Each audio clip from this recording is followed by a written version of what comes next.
Ginabi ang protesta ng mga tsuper sa unang araw ng kanilang tigil pasada kontra PUV Modernization Program.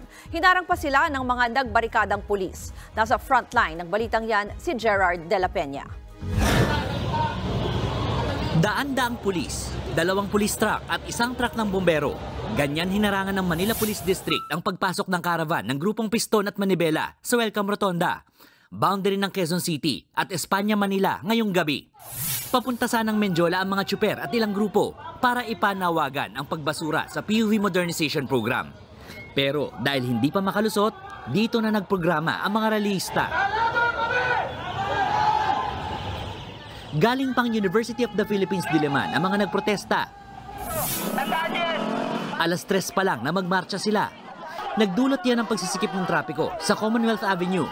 Dumaan din sila sa harap ng main office ng LTFRB.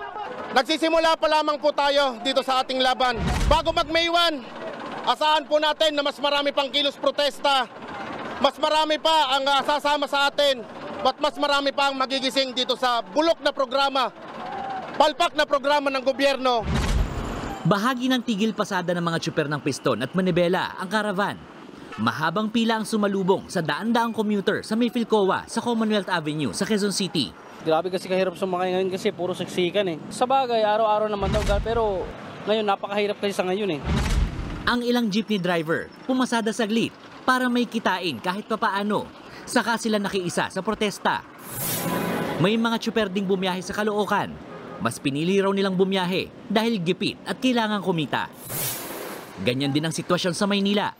Nagdesisyon ng Samahang Agua Joda o Agoncillo Guadalupe Jeepney Operators and Drivers Association na bumiyahe muna ngayong umaga. Pero pagkatapos daw ng ilang biyahe ay paparada na rin ang higit 50 na units ng samahan bilang pakikiisa sa strike. Ayon sa MMDA, hindi na paralisa ang transportasyon sa unang araw ng tigil pasada. Wala naman pong disruption sa pampublikong transportasyon. Maayos po ang lagay ng biyahe ng mga jeepneys. In fact, wala pa po tayong na-deploy na libreng sakay.